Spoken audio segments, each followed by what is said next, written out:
lo que a mí me gusta más pensar es que los fotógrafos y fotógrafas encontremos, ¿no?, ese porqué de la fotografía que realmente nos haga encontrar las mejores versiones de nosotros mismos para contar historias, para empoderar a algo más, ¿no? Ese es el poder de la fotografía, no es la estética.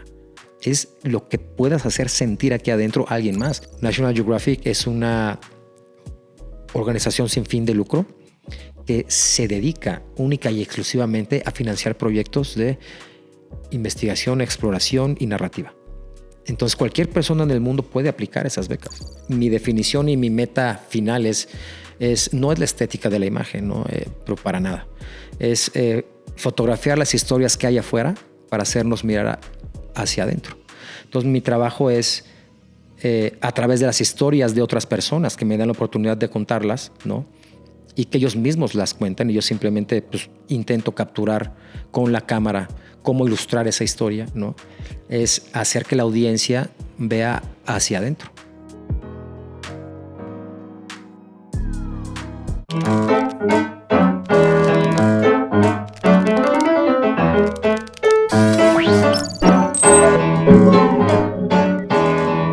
Hola amigos, bienvenidos a un episodio más de A Nadie Más Le Importa. Y en esta ocasión nos vamos a ir un poco al lado de un oficio que a mí me encanta mucho. Tuve la oportunidad de estudiar Ciencias de la Comunicación y tuve contacto en el cuarto semestre con la fotografía. Entonces para mí es un honor tener a Ricardo como invitado.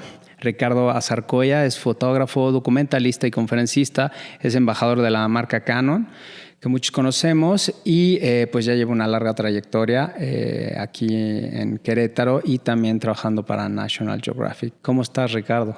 Bien, David, muchas gracias. Muy contento de estar aquí en este espacio y agradecido. No, hombre, gracias a ti. Y bueno, él es fotógrafo documentalista. No se vayan. Antes de seguir, me gustaría pues comenzar por el principio. ¿Cómo eras de niño? ¿Cómo fue tu infancia? Muy bonita. De hecho, no sé, los últimos años... tengo 47 años, ¿no?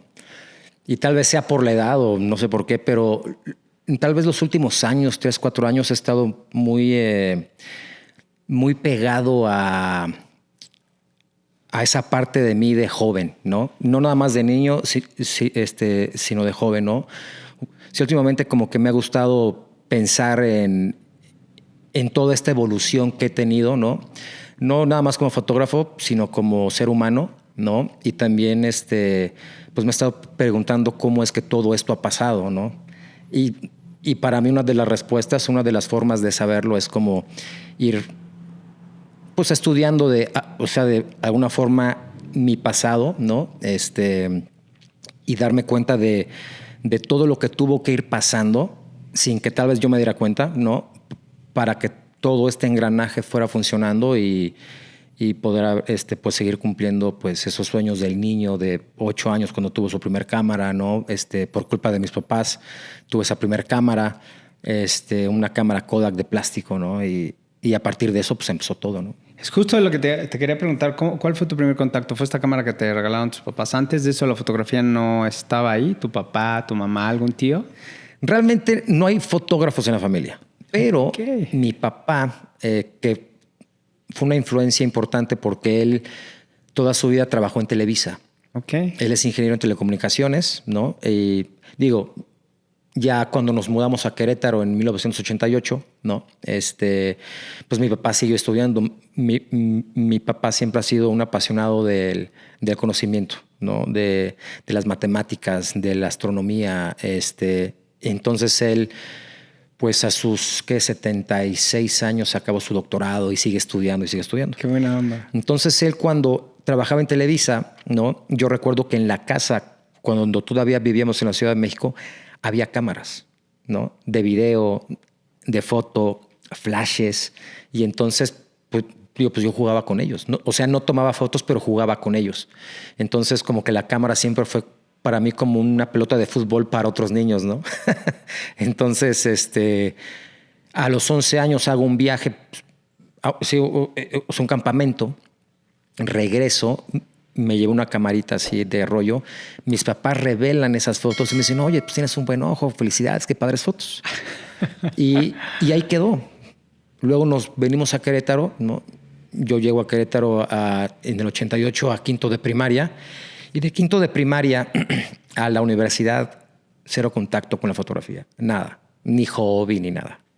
Pues vas creciendo y ya como que tus amigos es lo más importante, ¿no? Y las primeras fiestas. ¿Eras fiestero? Sí, fui muy fiestero, la verdad, sí. O sea, la parte de los amigos y la parte social siempre me ha gustado y soy bueno. Entonces ahí fue como este lapso, ¿no? Que te clavaste en ser joven. Sí, exacto, ¿no? O sea, y muy pegado al deporte, ¿no? O sea, seguía jugando tenis, iba al gimnasio, nadaba, ¿no? Entonces, fue hasta que llegué a la universidad, o sea, en ese momento en el que tenía que decidir qué estudiar, no tenía idea. Y dije, bueno, pues administración. Es que es bien complicado. Quiero hacer un paréntesis porque todas las personas con las que he platicado en el podcast que llegamos a ese tema, a los 18 años te piden que sepas qué quieres hacer toda tu vida. Es bien complicado, ¿sí o no? Es muy complicado. O sea, yo conozco pocas personas, muy pocas, que en esa misma etapa, ¿no? Tomaron la decisión correcta, ¿no? O sea, y una de esas personas es mi hermano, haz de cuenta, ¿no? Es una persona que desde, no sé, su adolescencia, él siempre era un apasionado de la mercadotecnia, ¿no? Y él desde muy chico dijo mercadotecnia. Pero fuera de mi hermano, yo creo que serán 2 personas más de todas las que he conocido, que son cientos. Sí. ¿No?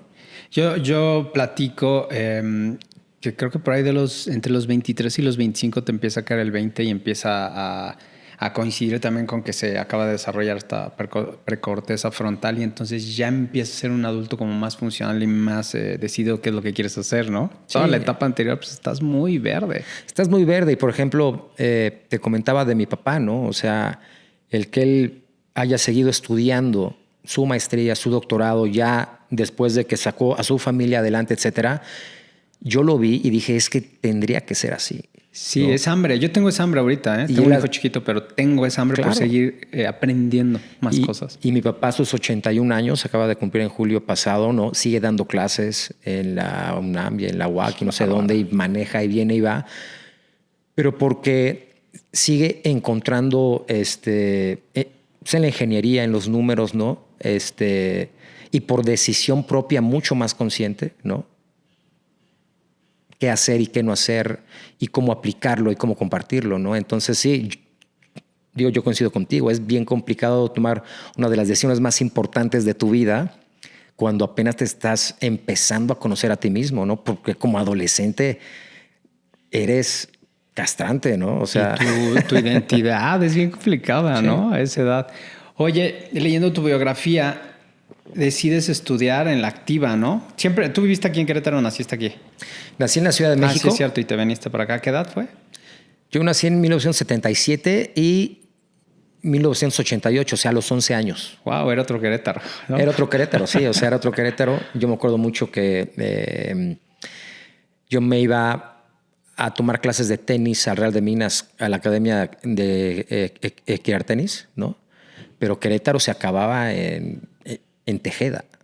Ahí se acababa. Ir a Tejeda ya era ir lejos, ¿no? Entonces yo tomaba el camión en Constituyentes, la ruta M, me acuerdo, lo tomaba frente al Sanborns de Constituyentes y ahí todo recto hasta el Real de Minas, ¿no? Pero sí era otro Querétaro.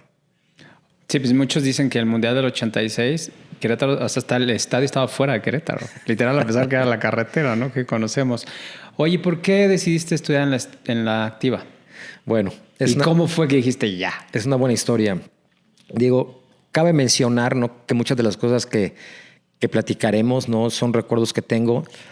Y después de casi 25 años como fotógrafo, una de mis conclusiones es que la fotografía es mi maestra de vida, ¿no? O sea, me ha enseñado tantas lecciones como ser humano, me ha enseñado a cómo vivir, a cómo tomar mis decisiones, a cómo ser más agradecido, más humilde, más humano, ¿no? Entonces, esto que te voy a platicar es la primera lección que me dio la fotografía. Yo estaba estudiando administración en la UVM, ¿no? Pues me metí a la UVM y dije, pues administración, pues a fuerza hay chamba, ¿no? Entonces, mi hermana estudiaba comunicación en la Ciudad de México Ella fue la única rebelde que dijo, no, yo Querétaro no, no, y se quedó en la Ciudad de México. Y mi hermano pues estaba aquí y mis papás aquí. Mi papá iba y venía a la Ciudad de México. Entonces yo estaba en la UVM, paso los 2 primeros años de la carrera y mis papás deciden pues irnos a pasar creo que una Navidad a Acapulco, ¿no? Mi hermana se lleva su cámara porque tenía que hacer unas tareas. Y entonces pues agarré yo la cámara, hice unas fotos al amanecer, otras fotos al atardecer durante las vacaciones. Regresamos a Querétaro y y retomo pues el nuevo semestre, ¿no? Entonces voy caminando por los pasillos de la UVM y vi un cartel de concurso de fotografía. Y dije, nah, pues no. Y así pasaron como 10, 15 días. Y veía el cartel y vi el cartel y dije, ve y pregunta, porque yo me estaba respondiendo las preguntas, ¿no? Que yo me hacía, pero pues obviamente yo no sabía la verdad absoluta, ¿no? Yo me estaba poniendo como pretextos de por qué no participar. O sea, entonces yo pensaba no me van a dejar porque seguramente es para los alumnos que dentro de sus materias llevan fotografía, tal vez comunicación o diseño, etcétera, ¿no? Y pasaba y decía, ve y pregunta, ve y pregunta, ve y pregunta. Pues como a los 15 días dije, tómate un minuto, ve y pregunta. Voy a la oficina, pregunto y me dice, no, es para todos. De 1 a 3 fotografías, de 11 por 14 pulgadas, no sabía qué era eso, ¿no? Entonces con una María Luisa y dije, ok, perfecto, investigo. Fui a Plaza de las Américas a que me imprimieran y enmarcaran, ¿no? Llevo 2 fotografías y ya estaba participando en el concurso. Para no hacerlo muy largo, ¿no? Llega el día de la premiación aquí en el Museo de la Ciudad, si mal no recuerdo, y gané el concurso, ¿no? ¿Qué sentiste cuando ganaste el concurso? No, pues simplemente no me la creía, ¿no? Porque aparte, o sea, pues fueron fotografías de las vacaciones, ¿no? O sea, y las fotografías, pues sí, o sea, hoy en día las veo y les tengo mucho cariño, pero pues digo, es un pajarito remojándose las patas ahí en donde rompen las olas.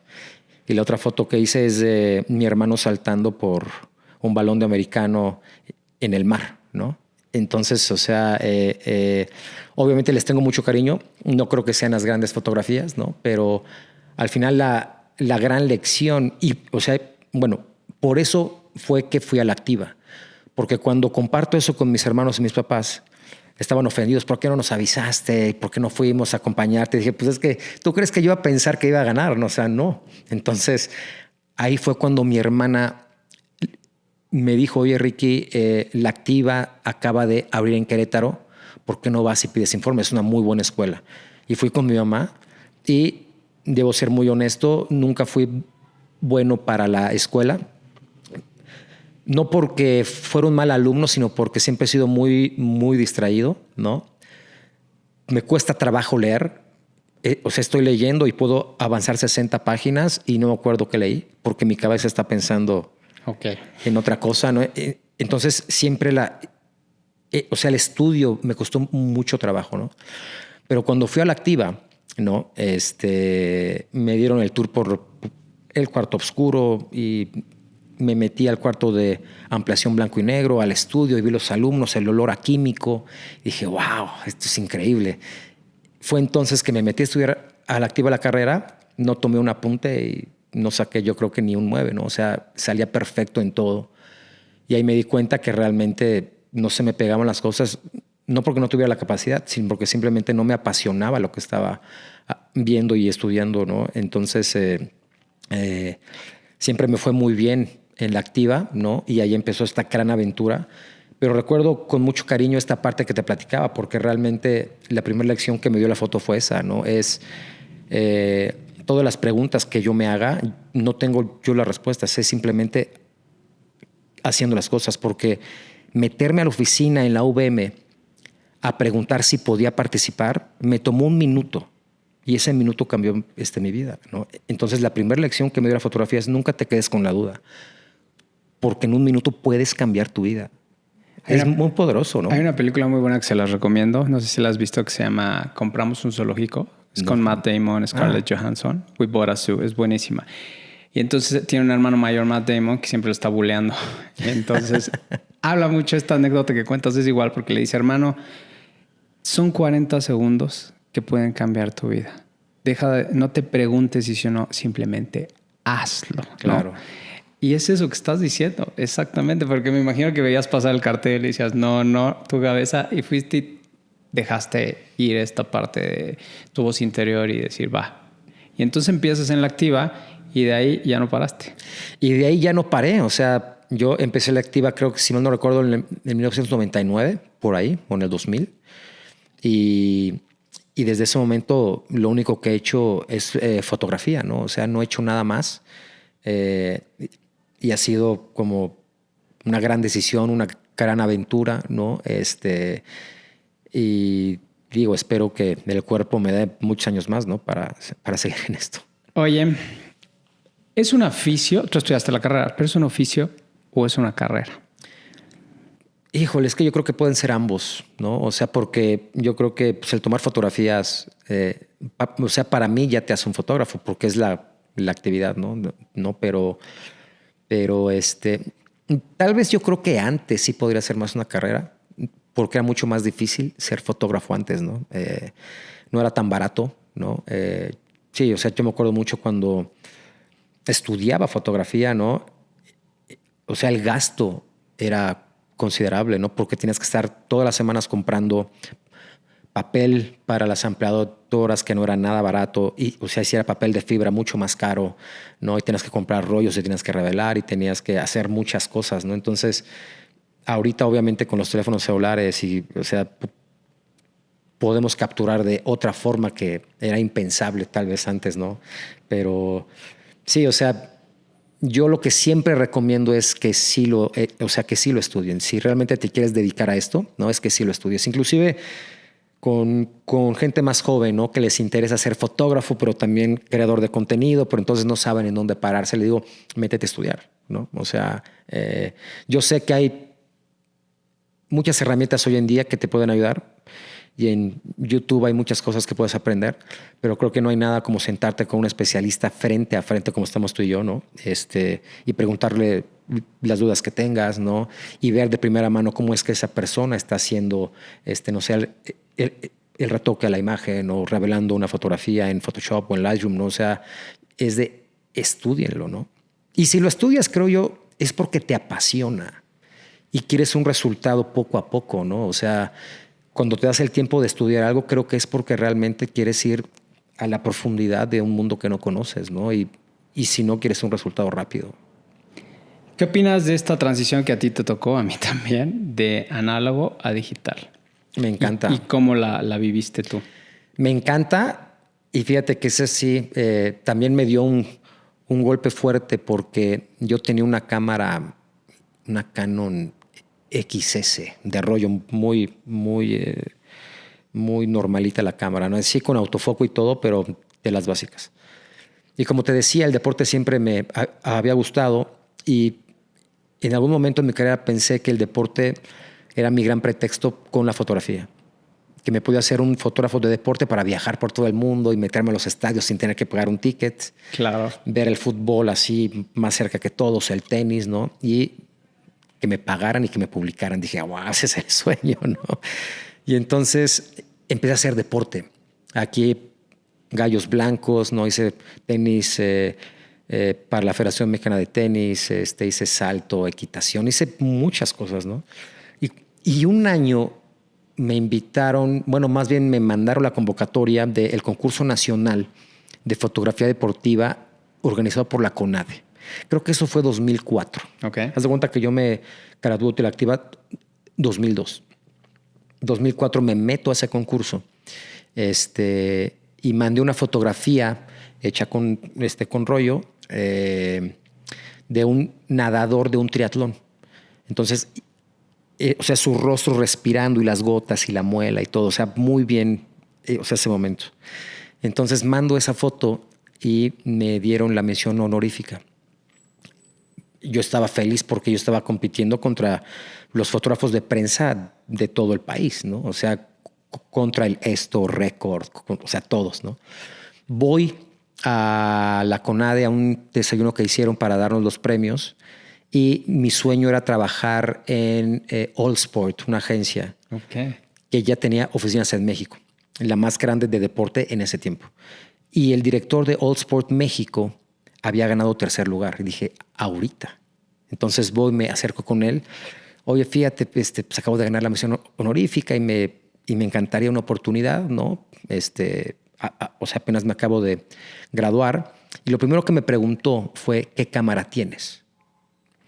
Entonces le dije, no, pues tengo una Canon XS, pues con un lente 70-300. ¿Y qué diafragma es? No, pues es 5.6, ¿no? O sea, mi equipo era muy básico.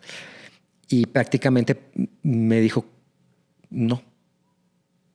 O sea, por el equipo que tenía, ¿no? Y para mí fue un golpe fuerte, ¿no? Así como, wow, entonces es más importante el equipo que la persona atrás de la cámara, tal vez, ¿no? Entonces, eso me pegó muy, muy duro. Y dije, ¿sabes qué? Le voy a dar unas vacaciones al deporte. Y ahí fue cuando me encontré con la foto documental y creo que fue una gran movida, ¿no? Y siempre me gusta ver las cosas de perspectivas distintas. Cuando no se me da esto del deporte, yo lo primero que hago no es como sentirme mal, sino es como, igual que la fotografía, le cambio el lente para tener otra perspectiva. Y me acuerdo mucho de niño que me encontré con las 19 reglas del Dalai Lama para tener una buena vida. Y una de las reglas decía, pero te estoy hablando de esto a los 12 años, ¿eh?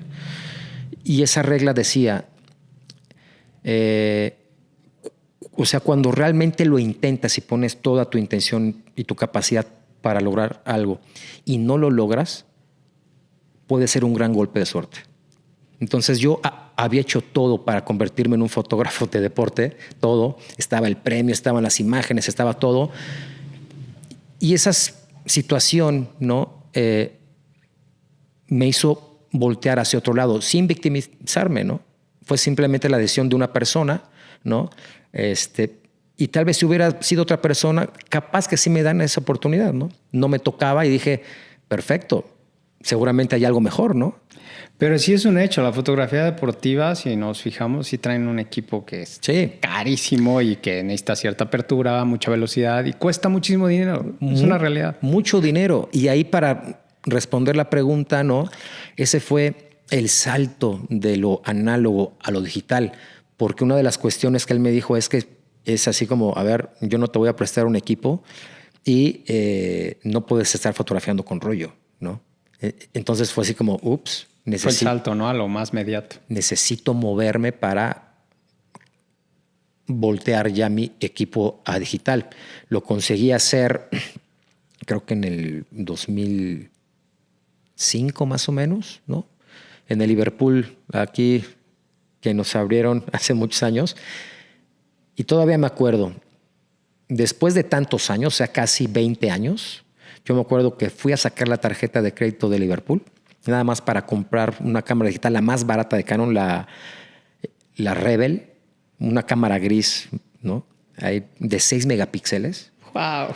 Me costó, imagínate, o sea, hace 20 años, 18,000 pesos. Ahorita con 18... De 6 megapíxeles. Ahorita con 18,000 pesos te compras una super cámara. Súper. Entonces me endeudé con 18,000 pesos, tuve la cámara y ahí empecé a hacer más foto documental, más fotoperiodismo y ahí empieza toda esta nueva aventura, ¿no? ¿Y cómo empezaste? O sea, me gustaría saber esa primera parte de, pues me imagino tampoco eras como muy experto de decir, ok, sí, ¿cómo o sea, si es un mundo súper inmersivo la fotografía documental. Sí. Sí, o sea, primero empecé por la calle, ¿no? Yo solito iba así a eventos, ¿no? O campañas políticas o mercados, lo que fuera. Y ya tenía contactos aquí en los medios, ¿no? Muy poquitos, pero me empezaban a comprar fotos, etcétera, ¿no? Y yo siempre he sido una persona que no me da pena mandar correos, hacer llamadas. Entonces dije, bueno, si no puedo vender tanto en Querétaro, ¿por qué no empiezo a mover mi trabajo en otros lugares? Y en ese tiempo el comandante Marcos estaba como que en su momento, ¿no? Okay. Y entonces vi que iba a venir a Querétaro con, o sea, como que su gira por todo México se llamaba La Otra Campaña.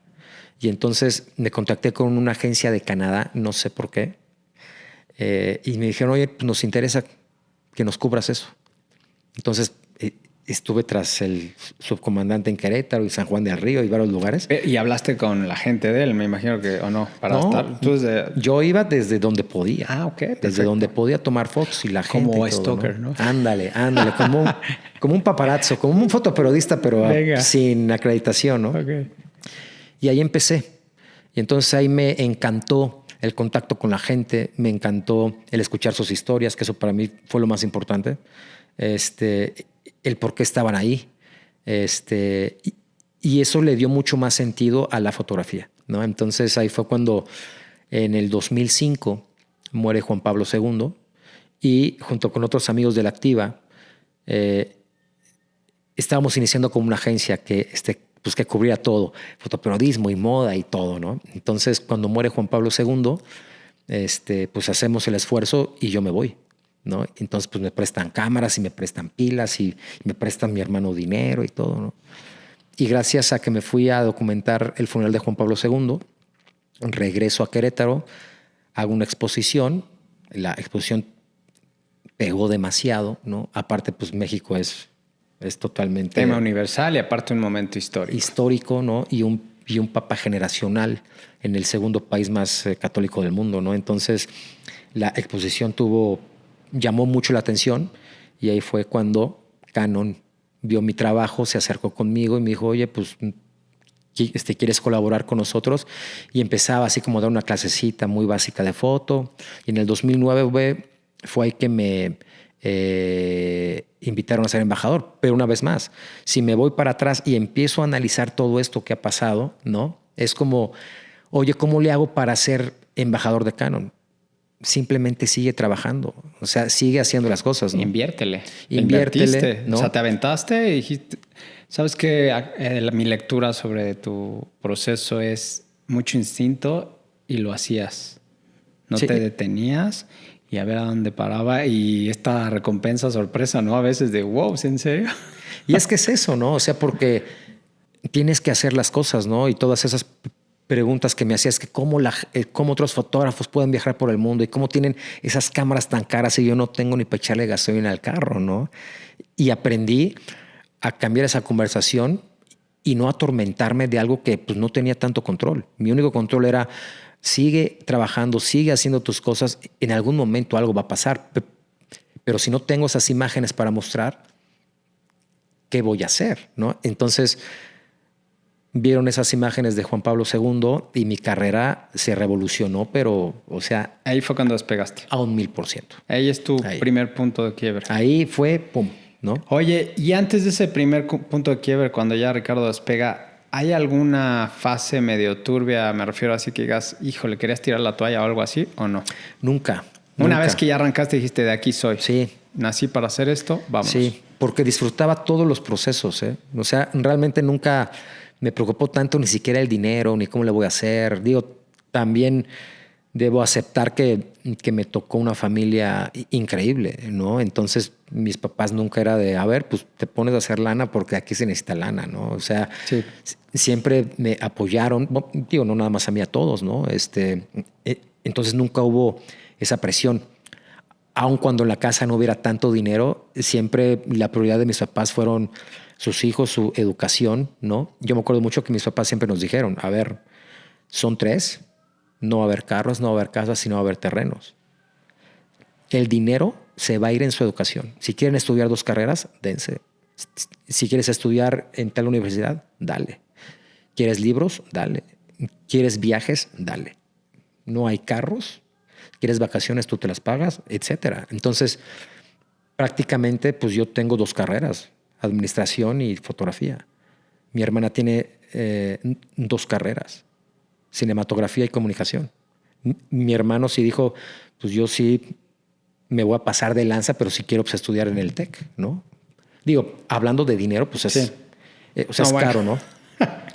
Entonces, vuelvo atrás en mi vida y digo, tuve mucha suerte en donde nací porque mis papás sacrificaron todo su tiempo, su energía, ¿no? Y por darnos lo que nos prometieron, ¿no? O sea, yo me pongo a pensar que en algún momento mis papás tenían que pagar 2 colegiaturas mías, 2 de mi hermana y un TEC de Monterrey. Más la casa, más el vestido, más la comida. Es como ahorita imaginarme yo a una familia pagando 5 colegiaturas al mismo tiempo. O sea, es increíble, ¿no? No, es una cantidad de dinero exorbitante. No. Pero ¿sabes qué? Que tu papá haya acabado su doctorado hace unos años es parte de esta ideología pragmática, con el ejemplo. Sí, claro. Entonces, por lo mismo, ¿no? Lo que platicamos, nunca me importó tanto el resultado económico en ese tiempo, sino era más como sigue y sigue y sigue y sigue, porque yo tenía también ya dentro de mi cabeza el que quería estar con National Geographic. O sea, eso fue algo. O sea, mira, no traje mi cartera, pero dentro de mi cartera tengo un calendario que me regaló mi mamá del 2002. Cuando hice mis primeros viajes solo como fotógrafo, me regaló la imagen de la Virgen, de un calendario que creo que era de una peluquería, no sé. Carnicería, típico, así. Es del 2002 y del lado del calendario yo le pegué el logo. El logo de Nat Geo. Y hace poquito dije, ¿de qué año es esto? A ver, pum, 2002. Dije, wow, es que todo hace sentido, ¿no? Entonces me metí eso a la cabeza sin importarme más allá otra cosa. Era como sigue y sigue y sigue. Entonces yo me visualizaba viendo mis fotos en la revista y me visualizaba viajando con ellos, haciendo cosas, ¿no? Pero siempre trabajando. Pero siempre la oportunidad te encontró trabajando. Sí, y como te digo, ¿no? La fotografía siempre me hacía muy reflexivo, ¿no? Entonces, hoy en día mi trabajo es contar historias, ¿no? Y cuando fui a lo de Juan Pablo II, realmente no estaba contando ninguna historia, estaba fotografiando lo que iba viendo. Pero una vez que empiezo este mundo en la narrativa visual y escrita, ¿no? Empecé a escribir las memorias del viaje y ahí salieron N cantidad de historias que son las que comparto, ¿no? Cuando doy conferencias, haz de cuenta.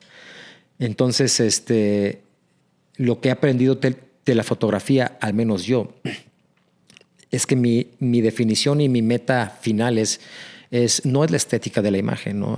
Pero para nada. Es fotografiar las historias que hay afuera para hacernos mirar hacia adentro. Entonces, mi trabajo es a través de las historias de otras personas que me dan la oportunidad de contarlas, ¿no? Y que ellos mismos las cuentan y yo simplemente intento capturar con la cámara cómo ilustrar esa historia, ¿no? Es hacer que la audiencia vea hacia adentro. Porque si no, entonces estamos fotografiando para nuestro ego, ¿no? Y todo es estética y entonces todo es forma, pero si no hay fondo, la forma es para ti, no es para nadie más. Y eso pasa mucho hoy en día, ¿no? Fotografías para ti, calibras la imagen para ti, seleccionas imágenes para ti y lo publicas para tú llenar tus necesidades de... Tu muro. Sí, o sea, tu ego, ¿no? Y entonces eso me lo enseñó también la fotografía, ¿no? El entregar mi trabajo para el beneficio de un tercero.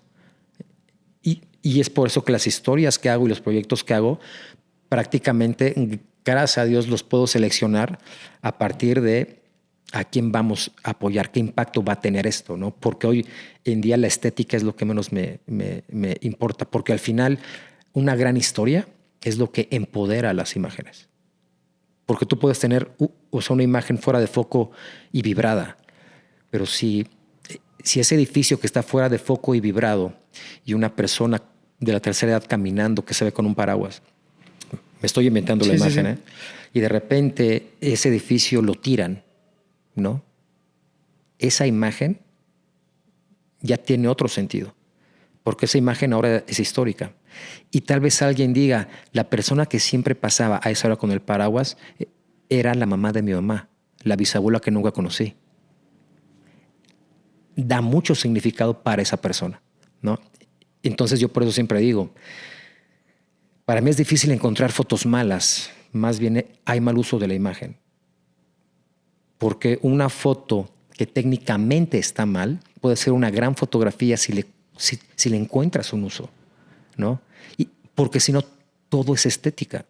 Y entonces nunca vas a encontrar al mejor fotógrafo. O sea, cuando Y cuando me preguntan, oye, Ricky, ¿quién es el mejor fotógrafo? Y le digo, no creo que sea una pregunta justa para los fotógrafos, ¿no? Es totalmente como injusta porque yo siempre les digo, tú ve con mi mamá y pregúntale, señora, ¿cuál es el mejor fotógrafo del mundo? ¿Quién crees que te va a decir? Va a decir, pues, obviamente, Ricky Azarcoya. Oiga, señora, pero ya sabe quién es Sebastián Salgado, o Annie Leibovitz, o James Natchway. Sí, pero es Ricky, ¿no? O sea, y no la vas a sacar de ahí. Sí, claro. ¿No? Entonces es como, lo que a mí me gusta más pensar es que los fotógrafos y fotógrafas encontremos, ¿no?, ese porqué de la fotografía que realmente nos haga encontrar las mejores versiones de nosotros mismos para contar historias, para empoderar algo más, ¿no? Ese es el poder de la fotografía, no es la estética, es lo que puedas hacer sentir aquí adentro a alguien más, porque ahí empiezan los cambios, ¿no? Fíjate, me contestaste una pregunta que quería hacerte, que te iba a preguntar por qué es importante la fotografía para el ser humano. Ya la contestaste, gracias. y qué mejor. Lo que sigue, ¿tienes algún ídolo referencia? Sí, cómo no. Cuéntame de ellos. Fíjate, yo en 2008 tuve la oportunidad de ir a Nueva York, casi un año. Y fui a una agencia que se llama Seven. ¿Fuiste a trabajar? A trabajar. Ok. ¿Pero así como siempre o te buscaron o tú dijiste me voy? Yo los busqué. Ok. Es una agencia que se llama Seven Photo Agency. Y en ese momento, bueno, la agencia se fundó en 2001 y son... Las Torres Gemelas. Y son 7 fotógrafos que pertenecían a la agencia Magnum, que es esta gran agencia, ¿no? Es como la más famosa. Y que también está en Nueva York, bueno, como la sede principal. Y 7 fotógrafos de Magnum se salen para crear su propia agencia, se llama Seven. Y entonces en el 2007, si mal no recuerdo, yo estaba viajando por Sudamérica, uno de mis primeros viajes ya para una revista, un viaje de 3 meses. Tenía que ir desde Tierra de Fuego hasta Machu Picchu, recorriendo las rutas de los viajeros, yo así con mi cámara viajando feliz.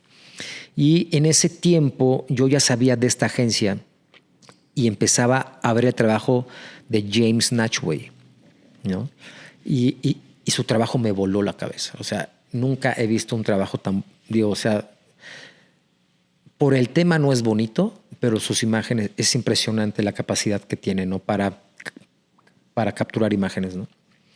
Y yo decía, cuate, su trabajo es increíble. La agencia Seven era una agencia especializada en guerra, en fotografía bélica. Y todos sus fotógrafos y fotógrafas estaban pues cubriendo África, ¿no? Afganistán, Irak, todo este relajo. A mí esa fotografía me mueve, pero... Y entonces, sí, no. Y entonces yo cuando veo el trabajo de Natchway digo, quiero conocerlo, ¿no? Y tal vez en ese momento estaba viajando y todo, pero quería más. Y lo que estaba sintiendo es que tal vez me estaba estancando un poco, estaba cómodo, ¿no? Viajando, tomando fotos bonitas, exponiendo, vendiendo obra, haciendo dinero, viajar, exponer, vender obra. ¿Qué edad tenías? Y ese era el círculo. Estoy hablando 2008, 77, 88, pues como, ¿qué? 30 años, algo así. Y ya, o sea, ahí te sentiste como, te dio comezón, dijiste, esto está muy light, ¿no? Está muy light porque me estaba yendo muy bien, ¿no? O sea, tenía reconocimiento. ¿Ahí ya eras fotógrafo Nat Geo o no? No. Ok. Exponía, vendía mucha obra, pero quería más. Entonces ahí el storytelling fue cuando dije las historias y por esto y por el otro. Entonces, cuando estoy viajando, veo que la agencia Seven abre una convocatoria para 2 lugares, para 2 fotógrafos, para que tomaran como un entrenamiento. Sí, podemos llamarle como unas prácticas, ¿no? Y entonces digo, esta es mi oportunidad. O sea, porque siempre me he cuestionado yo siempre, ¿no? De distintas formas, ¿no? Y la pregunta que yo me hacía en ese momento era, a ver, si estos fotógrafos viajan y aparte les publican en los mejores medios y te están cobrando $25,000 la hora de, el día de trabajo, que estás hablando de $500,000 pesos, ¿no? mi reflexión fue, ellos tienen información que yo no tengo, o sea, ellos saben algo que yo no sé. Cuando se abre la convocatoria, pues empiezo a aplicar, que un texto, que un portafolio, y era por fases. Y entonces me gané uno de los lugares y Tanya Manlar, una fotógrafa de Canadá. Entonces, pues no tenía dinero para irme a Nueva York. Era vivir en Nueva York mínimo 6 meses. Y yo digo, ¿cómo le voy a hacer? Y sacar una visa de trabajo nunca me la van a dar, bla, bla, bla. Y fui a tocar puertas, ¿no? A distintas empresas. Y en ese tiempo, DRT, cuando todavía estaba Joey vivo, ¿no? En paz descanse, hablé con él y con Gerardo Proal y me dijeron, adelante.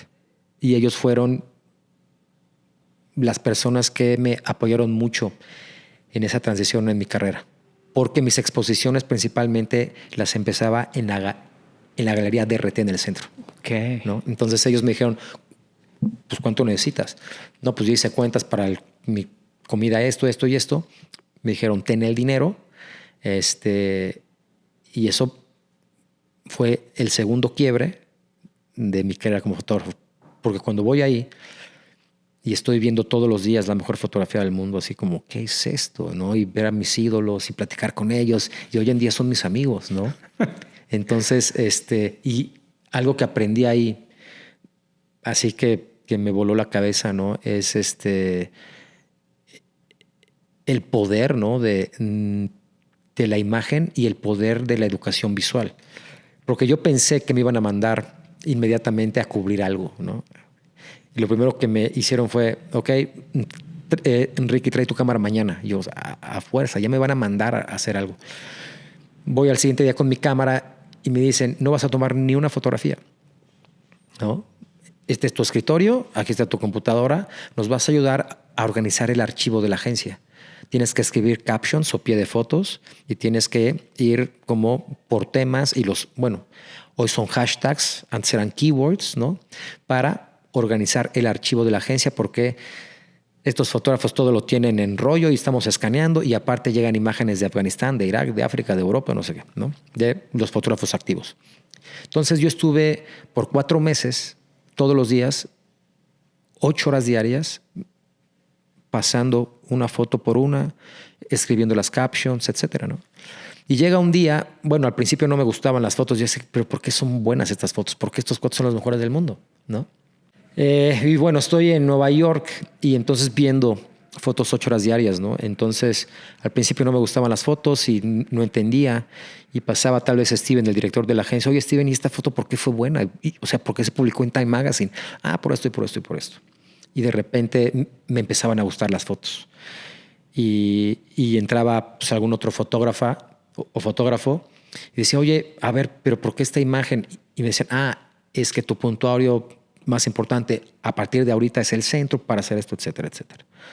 Y entonces, después de 4 meses, me dicen, ahora sí, ten tu cámara, agarra el lente que quieras. Esa agencia también en ese tiempo la patrocinaba Canon. Entonces ya sabes dónde están los lentes. Un armario lleno de cosas y de juguetes. ¿No? Disneylandia, ¿no? Pues agarré un 50 y un angular, ¿no? Y me dice, no vengas en un mes, salte a tomar fotos a Nueva York. No tienes que contar ninguna historia, simplemente así captura el alma de Nueva York, ¿no? Entonces, pues me salgo. Pero te entrenaron 4 meses. Sí. ¿Sabes que te aplicaron el Karate Kid del Miyagi? Exactamente. ¡Qué impresión! ¡Qué bárbaro! Ok. Y total que me salgo. Me salí en las madrugadas con otro amigo fotógrafo. Un hambre ¿no? Sí, pero una emoción, ¿no? Entonces, lo más increíble fue que al momento que vuelvo a levantar mi cámara y pongo el visor en mi ojo derecho, era otro fotógrafo. Estaba viendo las cosas de forma distinta. Yo, ¿qué es esto?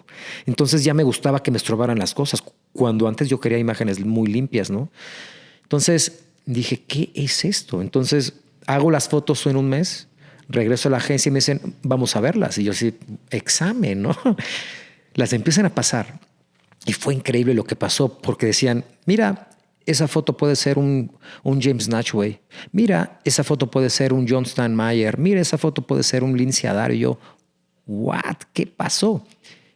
Y me dijeron, Ricky, si te diste cuenta, lo primero que teníamos que hacer era educar tus ojos. Miyagi, sí. Entonces, yo sé que nadie me lo ha pedido, pero si pudiera dar un consejo ahorita, ¿no? Es dejen de tomar fotos en algún momento, ¿no? Si estás empezando con tu carrera, es el momento ideal y empieza a educar tus ojos. O sea, porque la única forma de mejorar tu narrativa visual, ¿no? Es viendo fotografías y no haciendo fotografías. Y yo me di cuenta de eso. O sea, porque como fotógrafo lo primero que queremos es salir a tomar fotografías y estar practicando. Vas a practicar tu relación con la cámara, nada más.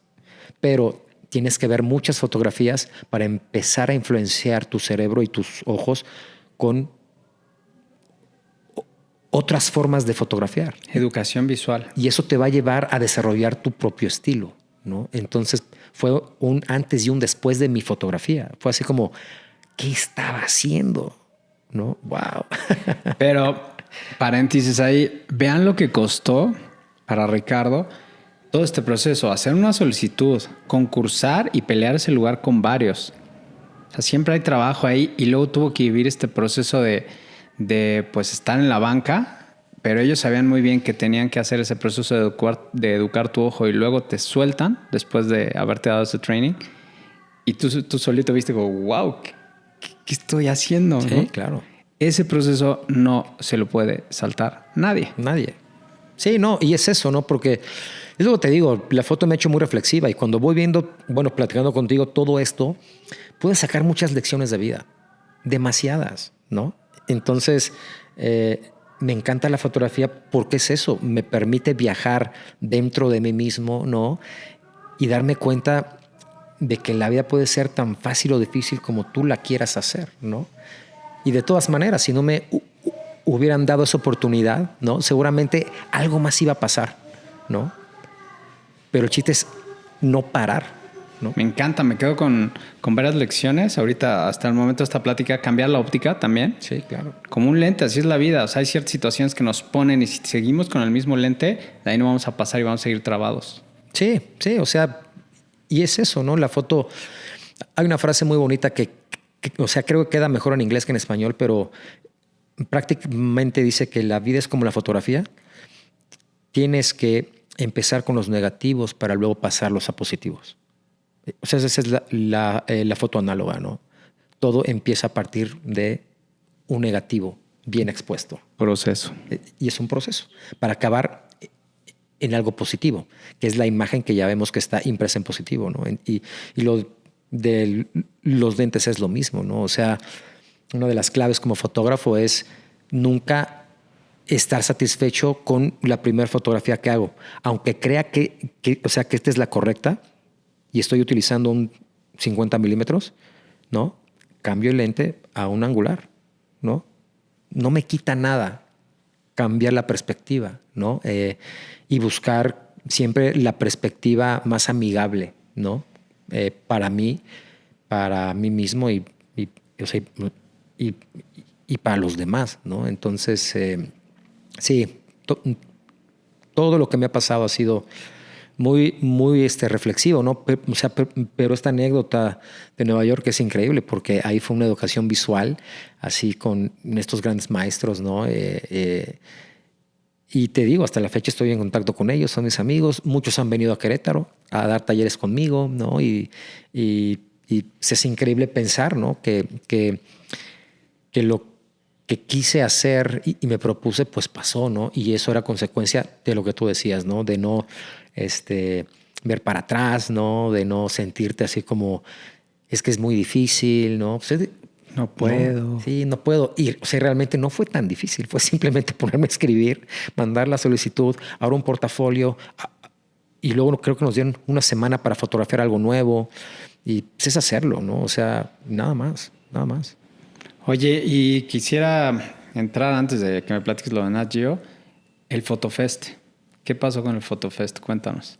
Pues mira, el festival sale a partir del viaje que hice a Nueva York, ¿no? Porque cuando regreso de Nueva York en el 2009, regresé pues, obviamente revolucionado y empecé a hacer otro tipo de trabajos, ¿no?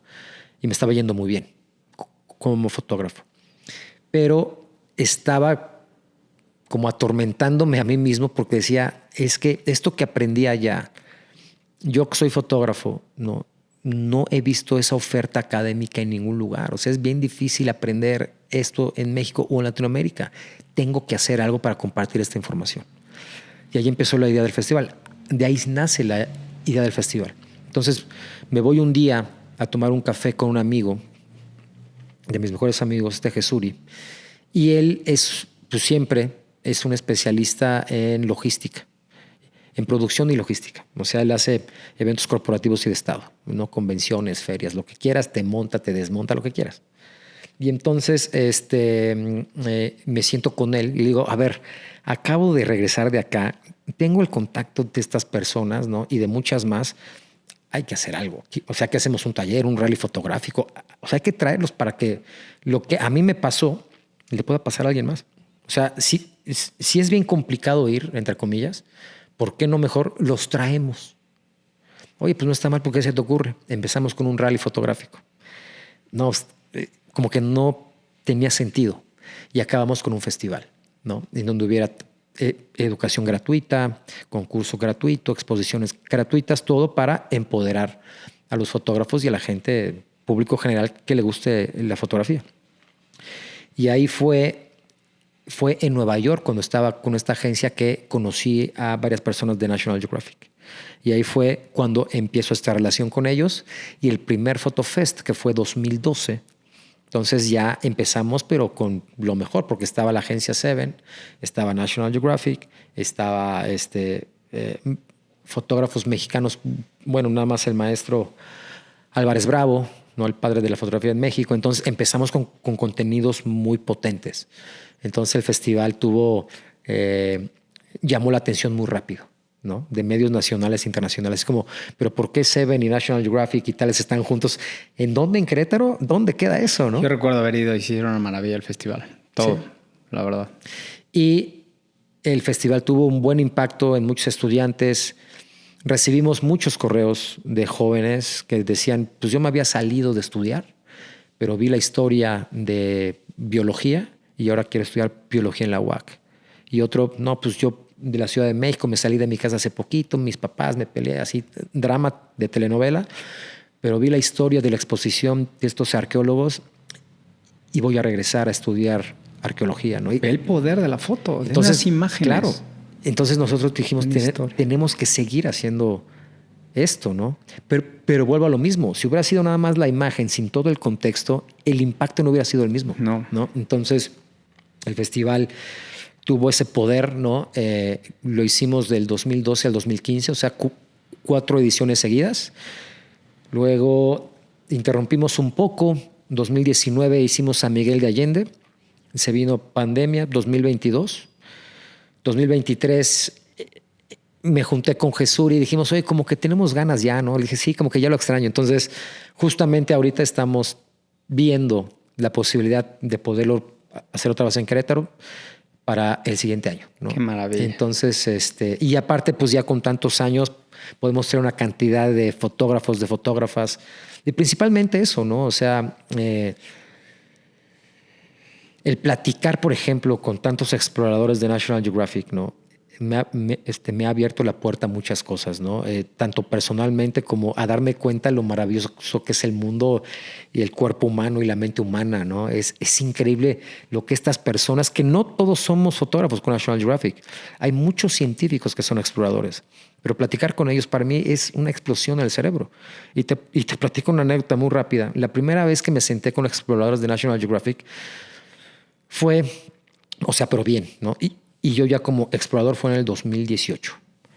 National Geographic todos los años hace 2 eventos importantes. Uno es el Storyteller Summit, que es esta reunión de storytellers de Nat Geo, que nos juntamos una vez al año en Washington para discutir cosas. Hay presentaciones, los editores hablan con nosotros. Es una semana para celebrar el storytelling o la narrativa de Nat Geo, ¿no?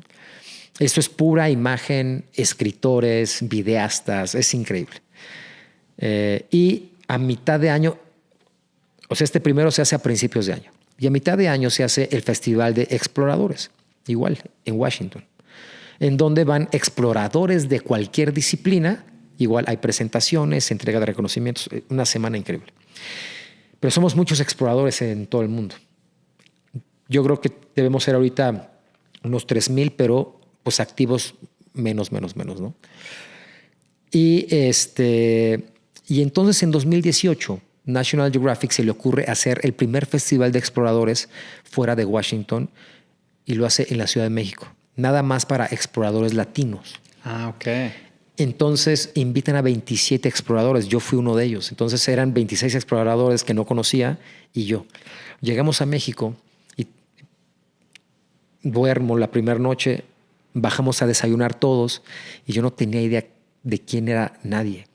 Y ellos veía que se conocían y o sea, estábamos desayunando y platicaban de sus proyectos, ¿no? Y todo, pero yo no entendía una palabra. Y entonces siempre les comento que en ese momento yo me sentía como en The Big Bang Theory, ¿no? Yo estaba entre puros científicos y yo era Penny, ¿no? Yo no entendía nada. Pero entonces nunca me ha costado trabajo pues hacer amigos, hablarle a la gente. Entonces les digo, a ver, aquí hay un fotógrafo que no sabe nada de esto, podrían calmar su lenguaje técnico. No, Ricky, perdón, etcétera. Entonces estaba con arqueólogos, estaba con astrofísicos, estaba con científicos, con astrónomos. Y entonces ahí me di cuenta, ¿no? de lo hermoso que es poder compartir con todas estas personas, ¿no? Que al final ellos tienen proyectos, ¿no? Que necesitan ser contados. Entonces, para mí es una gran oportunidad conocer a cientos de científicos que a veces a mí o a otro fotógrafo de Nat Geo o no de Nat Geo dicen, oye, ayúdame a contar mi historia, ¿no? Entonces, y eso es lo que hace Nat Geo. Realmente mucha gente piensa en National Geographic como una revista y un canal, pero realmente National Geographic, eso es lo de menos. National Geographic es una organización sin fin de lucro que se dedica única y exclusivamente a financiar proyectos de investigación, exploración y narrativa. Entonces, cualquier persona en el mundo puede aplicar esas becas. ¿Están en Washington la sede? Sí. Con razón. Pero tú te puedes meter a nationalgeographic.org y puedes aplicar a una beca de exploración. Obviamente son muy competidas, ¿no? Sí, claro. Pero lo puedes intentar, ¿no? Y al final, para convertirte en explorador, debes ser financiado por National Geographic Society. Entonces ahí, una vez que te haces explorador, bueno, se te abren las puertas a N cantidad de cosas, ¿no? Pero lo que me di cuenta es que la gente que está ahí como exploradores es gente muy apasionada, es gente en un 98% del total de los exploradores es gente muy sencilla. O sea, no falta el que sí es así como un poco más aventado o aventada, ¿no? Con su ego. Pero es gente muy apasionada, ¿no? Y que le gusta compartir y que le gusta enseñar, ¿no? Entonces es muy divertido, es muy divertido. Oye, ¿y cómo entras a National? Por una beca, ¿no? Yo estaba haciendo Photofest y desde que estaba en Nueva York en la agencia Seven, me habían dicho la gente de Nat Geo en una inauguración de una exposición en Nueva York, no me acuerdo ya ni quién era, o sea, pero muy rápido, oye, deberías aplicar una beca de Nat Geo, te voy a mandar el link. Y me mandó el link, pero hasta ahí fue mi conversación con esa persona. Y ahí me di cuenta y dije, oye, espera, yo pensé que Nat Geo era una revista, ¿no? Y no. O sea, el sueño es publicar en la revista, ¿no? Pero realmente el ADN de National Geographic es explorar el mundo, ¿no? Es el entendimiento del mundo y conservar las maravillas que tenemos. Entonces en Nueva York me presentan a esta persona, me manda el link, se da lo del festival y como al segundo o tercer año, la gente de Nat Geo, pues ya los conocía muy bien, me dicen, oye, ¿y por qué nunca hemos trabajado contigo?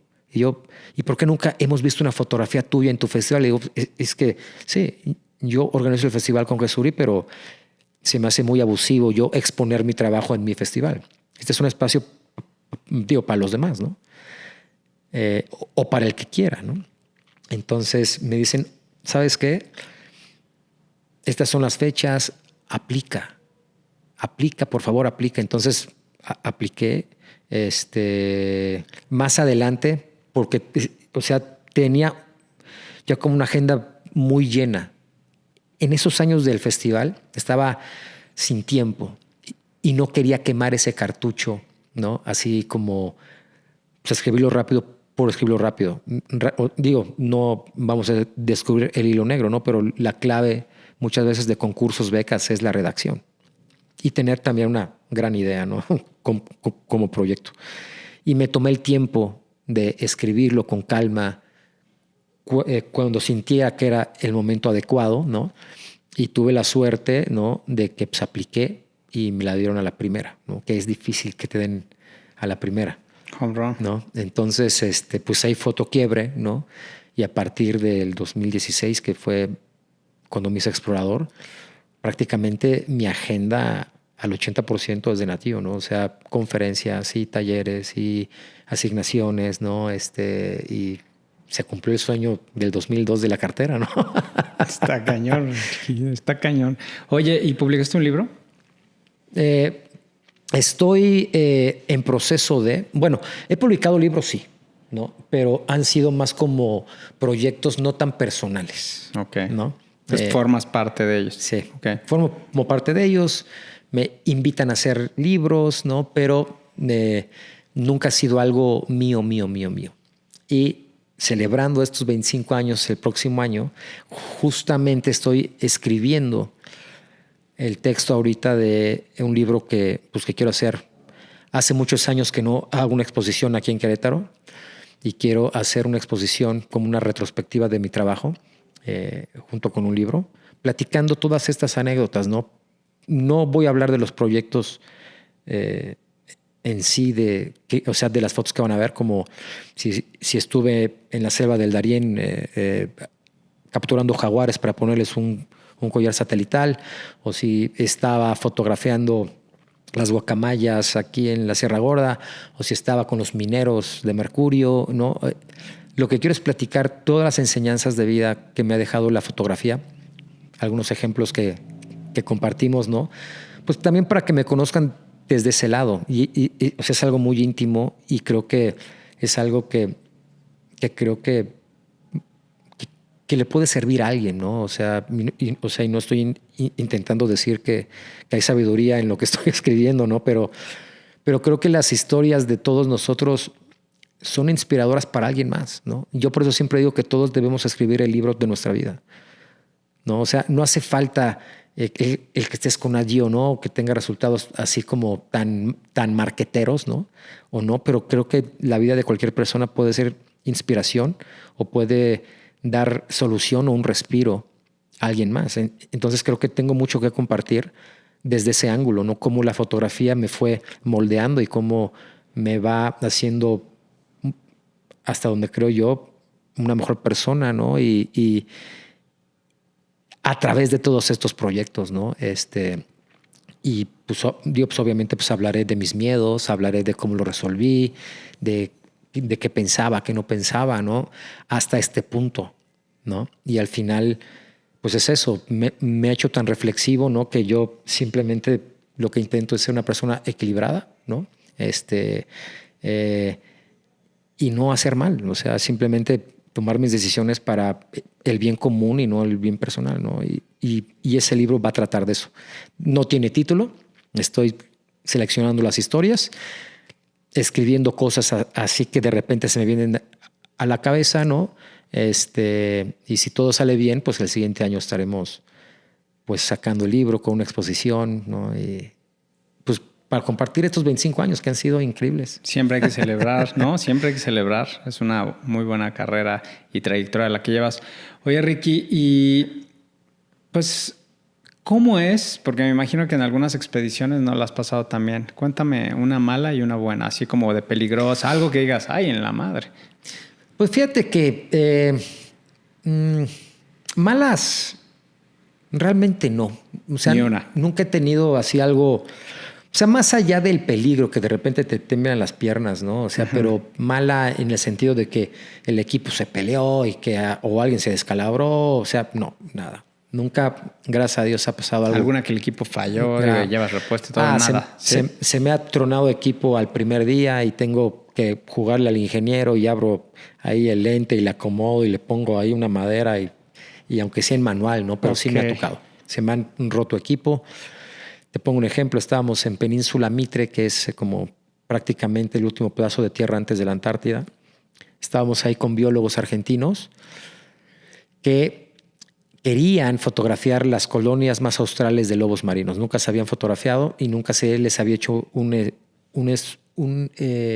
estudio de genética. Porque Diego Peralta, explorador de Nat Geo, biólogo marino, leyó un artículo que decían que después de la última glaciación, hace 15,000 años, no sé hace cuánto, las colonias de lobos marinos, ¿no?, del Pacífico y el Atlántico, ¿no?, se habían separado, ¿no? Porque haz de cuenta, pues ya ves, está la punta del continente, que es Tierra de Fuego, ¿no? Y estás entre dos océanos. Sí. Entonces las colonias de lobos marinos, o sea, que están en la punta, se empieza a congelar todo y dicen que salen huyendo, como que cada quien para su lado, ¿no? Y después de tantos años, el artículo científico decía que nunca se habían reencontrado esas familias y que tal vez la especie hubiera tenido un cambio genético. Ok. Entonces, lo lee Diego, pero nunca ve los estudios de genética. Y dice, o sea, esto es una hipótesis, o sea, es una teoría, ¿no? Y entonces dice, vamos a romper esto. Y es increíble que lo hayan publicado en una revista científica. Entonces, mete Diego el proyecto a National Geographic, me mete dentro del equipo y nos vamos. Y entonces, Península Mitre, pues es un lugar donde nadie va. De hecho, los gauchos ya ni siquiera trabajan esas tierras porque hay vacas y caballos salvajes, es lo único que puedes encontrar, y lobos marinos. Y entonces, para ir, pues era ir solos, ¿no? Obviamente estás a menos 10 grados, nieve, granizo, frío todo el día, mojado todo el día. Entonces, armamos la logística con unos gauchos, ¿no? Y nos dicen, ¿saben qué? Nosotros los acompañamos hasta este punto, pero ya para llegar a la punta del continente, ustedes se van. Vayan con Dios. Les vamos a dar las coordenadas de dónde están las cabañas de los gauchos de hace 100 años y ahí se pueden quedar. Órale, ¿te la avientas? Pues me la aviento, ¿no? Y nos fuimos. Y el primer día salimos a caballo con los gauchos y el primer día fue cuando dos caballos empiezan así como a jugar, no a pelearse. Íbamos sobre la costa en los caballos, sale dos caballos, pues traían toda la carga de las maletas. La única maleta que sale volando es la de mi equipo, pega sobre la playa, le cae una ola y tú sabes que los peores enemigos, pues, de estas cosas es la arena, es la sal, ¿no? Todo eso, todo ahí. Entonces abro y aguantó muy bien el agua, ¿no? La maleta, pero una cámara ya era como sonaja y un lente sonaja. Entonces, pues tuve que ahí arreglarlo. Y es lo padre también de viajar con científicos, que son muy meticulosos y le mueven. A ver, ¿qué se le hacía? ¿Qué se le asado? ¿No? Entonces, lo arreglamos como pudimos y pude trabajar sin ningún problema, ¿no? Pero esas caminatas era caminar 12 horas diarias, 15 horas diarias, ¿no? Con el equipo. Cada quien cargábamos en la espalda alrededor de 15 kilos. Sí. Es casi un garrafón, ¿no? Y aparte, pues se pisaba sobre arena, que es difícil caminar. O si nos subíamos, no era tierra, son pastizales, son turberas. Es un pasto acolchonado que igual se te ve el pie, ¿no? Pero digo, fue muy divertido. Vuelvo a lo mismo, me gusta verlo por el lado amable. Entonces, una vez que ya estaba mojado, era de, quiero más lluvia, ¿no? Ya estoy aquí, estoy vivo, no voy a regresar aquí nunca en la vida. Sí. Aprovéchalo, ¿no? Entonces, sí, o sea, es en especial, ¿no? Sufrimos las caminatas. Sí, lo físico. Lo físico, pero una vez que llegamos con las colonias de lobos marinos y interactuar con los lobos marinos, ver miles de ellos ahí, ver a los biólogos cómo tenían que arrancarle los pelos a los lobos marinos, ¿no? Ver la historia, ¿no? Saber por qué se llama Tierra de Fuego, convivir con gauchos, montar, bueno, ya caballos domados, pero al final esos caballos eran caballos salvajes de la Patagonia, dormir donde los gauchos han dormido por no sé cuánto tiempo, ver muchas embarcaciones encalladas, ¿no? En la costa. En esa área del mundo se calcula que hay más de 200 naufragios, porque era cuando los exploradores reales, no yo, De aquellos sí, o sea, los buenos, ¿no? O sea, ellos bajaban por el continente buscando la conexión entre océanos, lo que hoy conocemos como el Canal de Panamá, ¿no? Que obviamente esa fue una obra del ser humano, pero los exploradores buscaban la conexión entre océanos. Entonces, pues no hay conexión. Tenían que bajar, rodear el continente y entonces al pasar por Tierra de Fuego hasta abajo es cuando se unen los dos océanos. Pero y ahí es donde hay más de 200 naufragios porque las olas son durísimas, ¿no? Entonces nos tocó ver barcos encallados, ¿no? Totalmente oxidados, o sea, pero con las puntas de los barcos a 10, digo no 10 metros, pero tal vez 5 metros, ¿no? Y poder fotografiar eso y ver y saber aquí hubo alguien hace tal vez 120 años o 100 años, ¿no? Lo que decías de la foto, el mensaje, ¿no? La historia que está detrás de esa imagen. Increíble. Y saber que pues, ahí habitaron los aborígenes Haush y que ver que ese barco que estaba ahí, los Haush rescataron a estos exploradores españoles y por eso es que ahí se hace la primer misa en Tierra de Fuego. Y entonces los exploradores bajaban en los barcos y a lo lejos veían como bolas de fuego en tierra, ¿no? Eran las fogatas que tenían los Haush para mantenerse calientes y es por eso que es Tierra de Fuego. O sea, porque veían el fuego desde el mar en la tierra y decían, pero ¿por qué hay fuego si aquí estamos muriendo de frío? Eran las grandes fogatas que tenían que hacer los aborígenes, claro, ¿no? Entonces, pues como puedes ver, todas estas aventuras me dejan más de lo que le puedo tener miedo, ¿no? Y aparte, vivir atrás de la línea del miedo, pues es lo que te lleva a la ansiedad y al estrés y a la tristeza y todo, ¿no? Y al no poder moverte, al no tomar decisiones. Entonces yo lo que siempre he dicho es que un ser humano empieza a vivir cuando encuentra algo por qué morir. Entonces yo muero por hacer el trabajo, ¿no? Para que la gente pueda encontrar algo dentro de ellos mismos, ¿no? Yo muero por las historias que cuento. Ahorita estoy haciendo una historia en Chiapas, ¿no? En comunidades muy pobres, de familias que sus hijos nacen con labio leporino, ¿no? Y los niños se mueren, ¿no? Acabo de entrevistar a la fundación Smile Network. Ah, mira. Entonces los niños se mueren porque no pueden ser amamantados, no pueden comer. Un niño nace de 1,9 kg, ¿no? Y con el labio pues se ahogan dormidos con la comida, con su saliva. Entonces,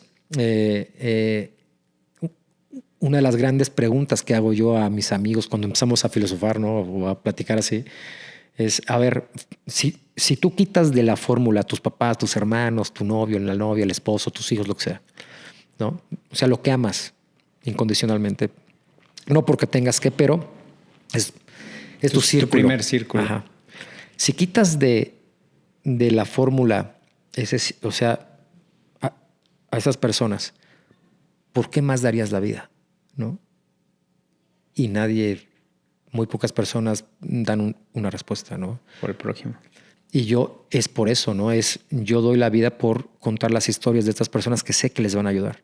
Porque cuando fui a documentar la primera vez a estas familias, me impactó mucho dos historias. Una de Amalia, una niña de 14 años que tuvo a su hijo Miguel Ángel. O sea, ella se hizo mamá a los 14 años, a los 13 años estaba embarazada. Y entonces, pues nace su hijo y los familiares del esposo, pues empiezan a decirle que no es un bebé, es un monstruo, ¿no? Y lo querían matar y aventar al río y la niña huyó de su casa y caminó 4 días en el monte con su hijo en brazos, ella casi recién parida, sin comida, sin agua, etcétera, etcétera, ¿no? Entonces empiezo a documentar esto y en una conferencia doy el adelanto de esta historia. Inmediatamente la gente empezó a mandar dinero, ¿no? Para la operación de Miguel Ángel. Y ya Miguel Ángel ya se operó del labio y en septiembre lo operan del paladar. Y la fundación con la que estoy trabajando, pues obviamente les mandaron dinero, así como etiquetado, por favor, si puede ser para Miguel Ángel mejor, ¿no? Y obviamente parte del dinero que les mandaron ya también les ayudaron a cambiar la cocina para que no sea de leña. Digo, sí de leña, pero que tenga las salidas como chimenea, ¿no? Y yo por eso doy la vida, ¿no? Porque sé que el poder de la imagen y la narrativa sí puede hacer un cambio. Claro. No nada más para Amalia y estas familias, sino las personas que donaron se movieron, ¿no? Y dijeron, no me cuesta nada dar $1,000. Cuando, ¿no? Cambiar la cocina de Amalia costaba $5,000, ¿no? Entonces yo por eso lo sigo haciendo y lo seguiré haciendo, ¿no? Porque sé que sí tiene un impacto. Ahora, si no me dan un premio porque no es la foto más bonita, no me importa. O sea, porque el significado es otro, ¿no? Entonces, así voy empoderando las historias y voy empoderando pues a mí mismo, ¿no? Y cómo siento y cómo pienso, ¿no? Y al final también mucha gente me ha preguntado cuál es el ADN de un explorador de National Geographic, ¿no? Entonces, esta fórmula no es mía. Ay, no me acuerdo el nombre, pero es de un español que es increíble. Y es como lo explico. Entonces, la fórmula es conocimiento más habilidad por A, ¿no? Entonces, bueno, es C de conocimiento más S de skills, de habilidad, por A. Entonces él dice, y yo me la compré así, y lo veo con muchos exploradores, ¿no? El conocimiento es importante. Y en el conocimiento, por ejemplo, me hace un mejor fotógrafo. Me dice dónde pararme, a qué hora y por qué y cuándo hacer fotografía. Y no fotografiar nada más a partir de lo que yo creo, ¿no? Yo como fotógrafo tengo que llegar a un lugar intentando ir sin prejuicios y adentrarme y sorprenderme, ¿no? Y entonces, entonces el conocimiento me hace un mejor fotógrafo, ¿no? Entender lo que voy a fotografiar, ¿no? Luego la habilidad pues es práctica, dibujar tus ojos a lo que te dediques. Y luego por A, la A se refiere a la actitud, ¿no? Y yo creo que es lo más importante. Si tienes una buena actitud, la vida es bella. O sea, te cambia todo.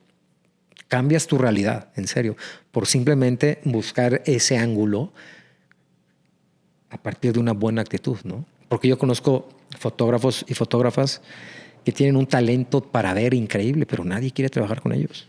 Porque su actitud no sabes si va a llegar, ¿no? No sabes si va a estar de buenas, no sabes cómo va a tratar a tu staff, no sabes si le va a dar tiempo a la gente que lo va a escuchar a que le firme una gorra, un libro, una foto, ¿no? Y eso es algo que yo veo en muchos de mis colegas que tienen la mejor actitud del mundo, ¿no?